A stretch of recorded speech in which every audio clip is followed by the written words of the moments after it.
Hello every one. நம்ம தமிழை போல் ஆங்கிலம் பேச ட்ரிக்ஸ் இருக்குது. அதை தான் நம்ம இந்த வீடியோவில் பார்க்க போகிறோம். தமிழில் சொல்வோம்ல, சித்திரமும் கைப்பழக்கம் செந்தமிழும் நாப்பழக்கம். அப்போ நம்ம பேச தான் நம்ம இங்கிலீஷ் இம்ப்ரூவ் ஆகும். இப்போது நான் கடை போனேன்.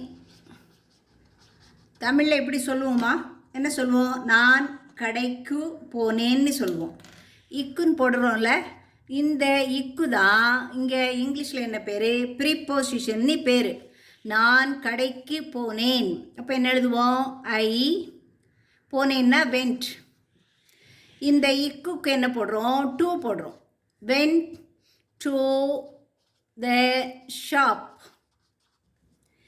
இப்போ இந்த டூ இங்கிலீஷில் என்ன சொல்லுவோம்? ப்ரீபோசிஷன்னு சொல்லுவோம். ப்ரீபொசிஷன். அப்படின்னா இந்த ஷாப்புங்கிற நவுனுக்கு முன்னாடி வரக்கூடிய வார்த்தை. ப்ரீனா முன்னால், அதான் ப்ரீகேஜினா ஃபஸ்ட்டு படிக்கிறது சொல்லுவோம்ல, அது மாதிரி. இப்போ இதை தமிழில் என்ன சொல்வோம்னா வேற்றுமை உறுப்புகள்னு சொல்லுவோம். இனிமேல் நம்ம இங்கிலீஷ் சென்டென்ஸுகளுக்கு போயிடலாம். அந்த இங்கிலீஷில் இன்சைட், இன்டு, இந்த மூணுக்குமே என்ன மீனிங்னா உள்ளேன்னு தான் அர்த்தம். அப்போ நம்ம எல்லா இடத்துலையும் இதே மாதிரி யூஸ் பண்ணிடலாமா? இன்னையே எல்லா இடத்துலையும் யூஸ் பண்ணிடலாமானா அப்படி கிடையாது. அதுக்கு நான் ஒரு எக்ஸாம்பிள் கொடுக்குறேன் பாருங்கள். இது ஒரு பாக்ஸு. இந்த பாக்ஸ்குள்ளே இப்போ ஒரு பேனா உள்ளே ஏற்கனவே இருக்குன்னா இதை என்ன சொல்லணும்? The pen is in the box. ஏற்கனவே என்ன இருக்குது? உள்ளே இருக்குது. சரியா? இப்போ இந்த பேனாவை எடுத்துட்டு நான் இப்போ தான் போடுறேன்னு வச்சுக்கோங்க. I am putting the pen inside the box. அந்த டைமில் நான் போட்டேன்னா அதுக்கு பேர் என்ன சொல்லணும்? இன்சைடுன்னு சொல்லணும். The pen is inside the பாக்ஸ்ன்னு. அப்போது ஏற்கனவே அங்கே இருந்துன்னா நீங்கள் என்ன சொல்வீங்க? The pen is in the box. நான் அந்த டைமில் தான் நான் பேனாவை உள்ளே போட்டேன்னா என்ன சொல்கிறீங்க? ஐ am pudding the pen inside the boxன்னு சொல்லணும். அப்போ இப்போ இன்சைடுக்கு தெரிஞ்சிச்சு. அடுத்தது இன்டு எப்படி பண்ணுவீங்கன்னா, இந்த ரெண்டு எக்ஸாம்பிள்லேயும் பென்னு தானாக மூவ் ஆகாது. நம்ம தான் அதை என்ன செய்கிறோம்? மூவ் பண்ண வைக்கிறோம். ஆனால் இந்த இன்டூவில் அந்த பொருள் மூவிங்கில் இருக்கும். இப்போ ஒரு எக்ஸாம்பிள் கொடுக்குறேன். We move into the new house. Example என்னது? We move. இந்த வி சப்ஜெக்டு மூவ் ஆகுது. Move into the new house. அப்போ மூணுக்குமே உள்ள இப்போ உங்களுக்கு அந்த டிஃப்ரென்ஸ் புரிஞ்சிருக்கோன்னு நினைக்கிறேன். அந்த சப்ஜெக்டு மூவ் ஆச்சுன்னா அதுக்கு இன்ட்டு போட்டுருணும். அடுத்தது மூவ் ஆகலை, நம்ம தான் அதை மூவ் பண்ண வைக்கிறோன்னா இன்சைடு. அடுத்தது உள்ளுக்குள்ளே ஏற்கனவே இருந்துன்னா அது என். இதே மாதிரி அடுத்தது என்ன பார்க்க போகிறோன்னா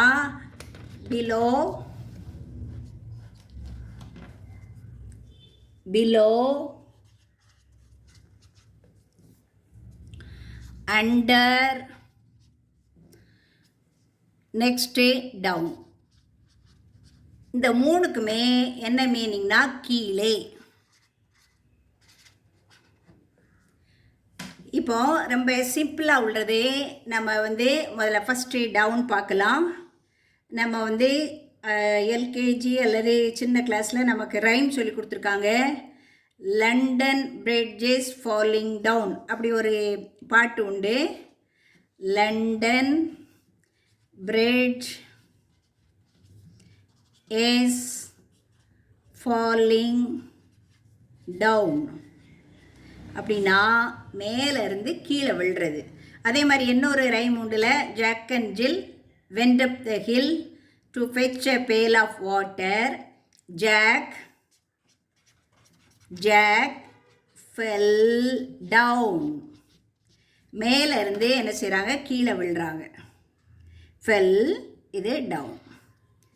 சரியா? இதே மாதிரி நம்ம இந்த கொரோனா டைமில் நிறைய கடைகள்லாம் மூடி இருந்ததில்ல. கடைகள் பொதுவாக வீடு மாதிரி அந்த டோர் இப்படி திறக்கிற மாதிரி இருக்காது, மேலே இருக்கும், மேலும் கீழுமா இருக்கும். அப்போ நம்ம என்ன சொன்னோம் எல்லோரும், லாக்டவுன். ஆனால் மேலேருந்து அந்த டோரை கீழே வரைக்கும் சாத்துறதுனால அதுக்கு பேர் என்னது, லாக்டவுன்.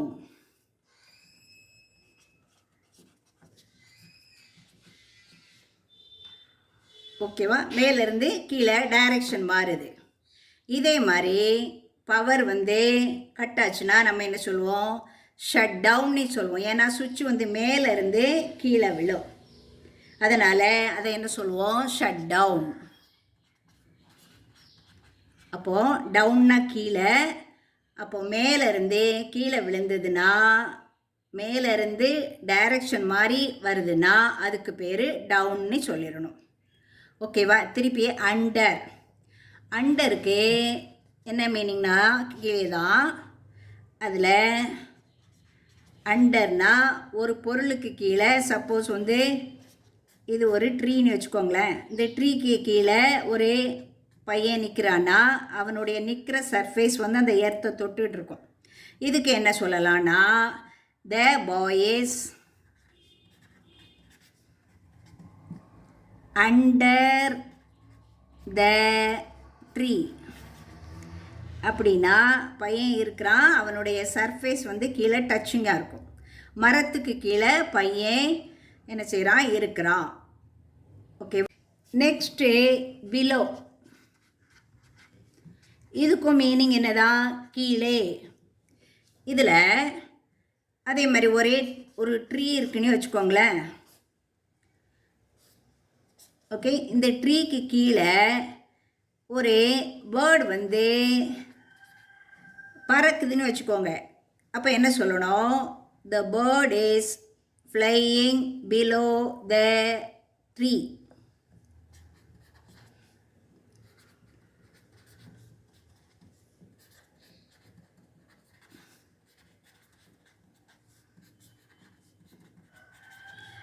இதில் ஏன்னா அந்த பேர்டு என்ன செய்யுது, பறந்துக்கிட்டு இருக்கு. இதே பேர்டை ஒருவேளை கீழே இருந்ததுன்னா நீங்கள் என்ன சொல்லணும், the bird is under the ட்ரீன்னு சொல்லணும்.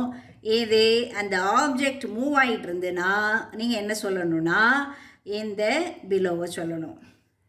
இதில் இன்னொரு எக்ஸாம்பிள் சொல்கிறேன். இப்போ ஏரோப்ளேன்லாம் என்ன செய்யுது, flying. Aeroplane is flying below the cloud அப்படி சொல்லலாம். அடுத்த எக்ஸாம்பிளு நமக்கு எர்த்து 3 லேயர் உள்ளது. ஃபஸ்ட்டு லேயரை க்ரஸ்ட்டும்போம், செகண்ட் லேயரை மேண்டில்னு சொல்லுவோம். இது என்னது, க்ரஸ்ட்டு. மிடில் லேயர் என்னென்னா மேண்டில். Third layer core. இப்போ இந்த கோருக்குள்ளே என்ன இருக்கும்னா, மெட்டல்லாம் அப்படி மோல்டன் ஃபார்மில் இருக்கும், அது மூவ் ஆகிட்டு இருக்கும். அது மூவ் ஆகுறதுனால நீங்கள் என்ன சொல்லலாம்னா, த கோர் இஸ் பிலோ, எதுக்கு கீழே இருக்குது, பிலோ த மேண்டில் அப்படி சொல்லலாம். அப்போது அந்த ஆப்ஜெக்ட் மூவ் பண்ணிகிட்டு இருந்துன்னா அங்கே என்ன சொல்லணும், பிலோ சொல்லணும். மூவ் ஆகாமல் ரெஸ்ட் பொசிஷனில் இருந்தால் அண்டர்னு சொல்லணும்.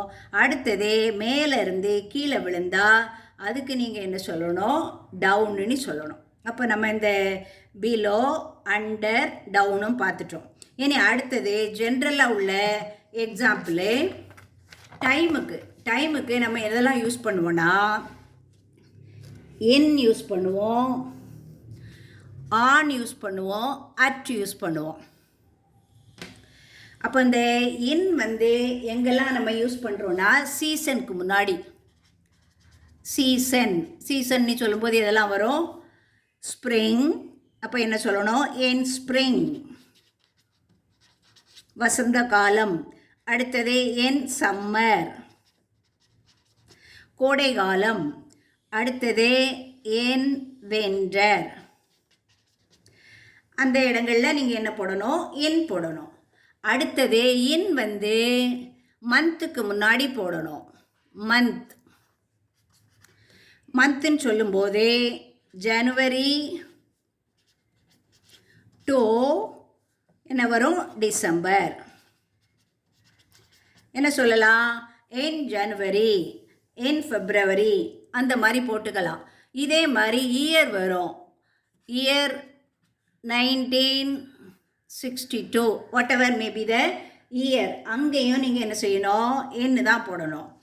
அடுத்தது சில டைம்களில் என்ன வரும்னா மார்னிங், ஆஃப்டர்நூன், ஈவினிங். அப்போ என்ன போடுவீங்க? இந்த morning I wake up at 6 o'clock in the morning. அதே மாதிரி என்ன வரும்? in the afternoon. அதே மாதிரி in the evening. அப்போது இன்னோட யூஸு 3 ஃபார்மில் பயன்படுது. சீசனுக்கு முன்னாடி, மந்த்துக்கு முன்னாடி, இயருக்கு முன்னாடி, அடுத்தது மார்னிங், ஆஃப்டர்நூன், ஈவினிங். ஓகேவா? அடுத்தது ஆன் வந்து எங்கெல்லாம் யூஸ் ஆகுதுன்னா மெயினாக day and date. Day and date. இப்போ மண்டே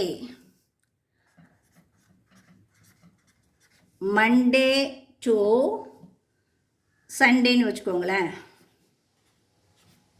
அப்போ நான் என்ன பண்ணணும்? Monday to Sunday. நீங்கள் ஆன் மண்டே, ஆன் டியூஸ்டே, அது மாதிரி போடணும். அடுத்தது ஏதாவது டேட் வந்தாலும் நீங்கள் என்ன செய்யணும்? அது தான் போடணும். அப்போ டேட்டுக்கு வந்து நீங்கள் மேபி 7/5/62ன்னு வருதுன்னு வச்சுக்கோங்க. அப்போ நீங்கள் இதற்கு முன்னாடி என்ன போடணும்? ஆன் 7th May அப்படின்னு போடணும். டே அண்ட் டேட்டுக்கு முன்னாடி ஆன் போட்டாச்சு. இனி அற்று எங்கே போடுவோன்னா, அற்று வந்து ஸ்பெசிஃபிக்காக சொல்லணும்னா ஸ்பெசிஃபிக் டைம். இப்போ வந்து என்னுடைய கிளாக்கில் now the time is 12:20 at my watch. Now the time is 12:20 at my watch. ஸ்பெசிஃபிக்காக நான் சொல்கிறதுனால, ஓகேவா? at my watch 12:20 at my watch. இதே மாதிரி at night, at midnight, at night அல்லது at midnight. இதுக்கு முன்னாடியே என்ன தான் போடணும். அப்போ இதில் கொடுத்துருக்குற இன், ஆன், அட் இந்த மூணுமே ஜென்ரலாக சொல்ல போனால் டைம் தான். நம்ம வந்து செகண்ட்ஸ்லேருந்து ஆறிலேருந்து திருப்பி இயரில் முடிகிற வரைக்கும் உள்ளது டைம் தான். சில இடங்களில் இன் போடுறோம், சில இடங்களில் ஆன் போடுறோம், சில இடங்களில் அச்சு போடுறோம். நம்ம இங்கிலீஷில் வந்து எல்லா ரூலையும் தெரிஞ்சாலும் மற்றவங்க பேசுகிறதையும் கொஞ்சம் கவனிச்சிட்டோன்னா நம்ம ஆங்கிலத்தில் பேசுவது மிக மிக எளிதாகிவிடும். ஓகேவா? அதனால தான் தமிழில் ஒரு கோட்டிங் இருக்குல்ல, கற்றலும் கேட்டலே நன்று. கேட்டல்னால் எது வழியாக? கேட்டல் காது வழியாகவும் நம்ம நிறைய கேட்டுகிட்டே இருந்தாலே இங்கிலீஷ் வந்து ஈஸியாக அழகாக நீங்கள் பேசுவீங்க. தேங்க்யூ.